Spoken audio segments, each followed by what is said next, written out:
Finally, we want to learn how to take the measurement of a lady properly.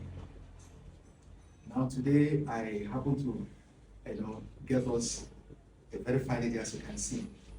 So at the end of this video, I will tag her hand so that you can follow her. Come close. The first part is the neck. We've done this before, so let's go.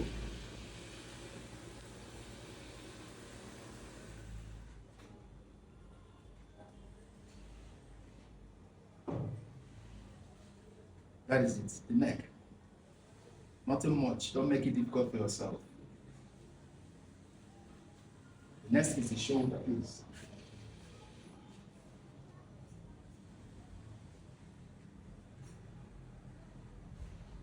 The shoulder can flank if you want. There's a certain type of wear you may want to make. You have to flank the shoulder. The shoulder is from here to here.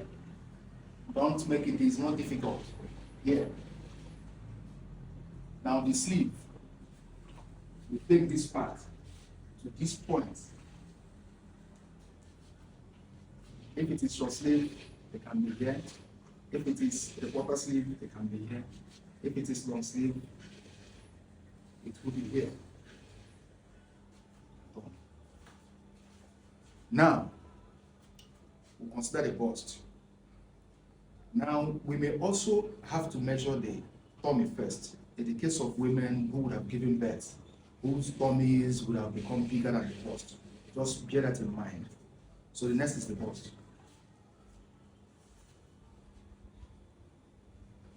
By doing this, you have to be professional enough. You have to be professional enough. Now, remember that women visit the tailor's shop wearing bra. It means that you also ask them, I hope you'll be wearing this with bra. Because I'm sure she's putting on bra. If by the time we finish making this wear, she puts it on without the bra, it means that the clothes will be bigger than her body. Now look at this. Unlike the men, you don't give so much allowance. Once you are comfortable with the bust, that is it. Women's wears are usually fitted, not bogus. Now, from here, you measure the under bust, the under of the bust. The next is the waist. The waist for women is the navel point, the navel, that point. Now, after that, we go down to the hip. Always observe the shape. Now, for the hip, you say, excuse me, man. Yes, we are doing a professional thing, but we always have to say, excuse me, man.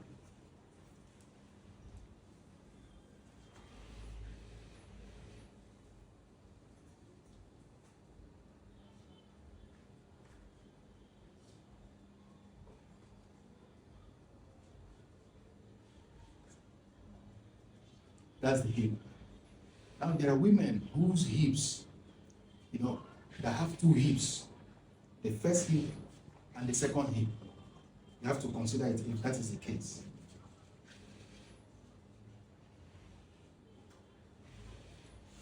You consider this. If you notice, I'm not giving so much allowance, just that measurement. Women's wears are unlike the men's. It doesn't have to be too big. The next will be the thigh. You say, excuse me.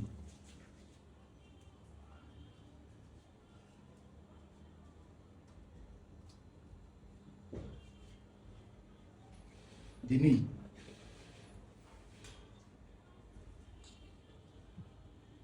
Now, to be very exact, women have two knees, the upper knee and the lower knee, because of how their knees are made. Here is the upper knee here. Here is the lower knee here. The next will be the calves. This enables them squat without feeling so tight here.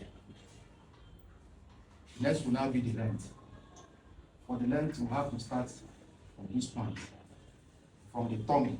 If it's a high waist, you have to come up from the tummy. From that navel point is the waist. You go down.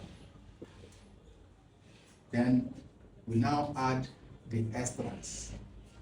The extras are here, here.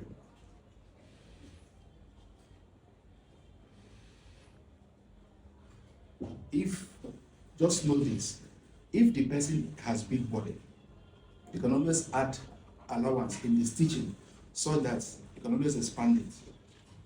That is it. Now, how do you determine, because if we are to put these measurements now into the cotton, how do we determine those points? That is now where we now consider the points. That is where we consider the points.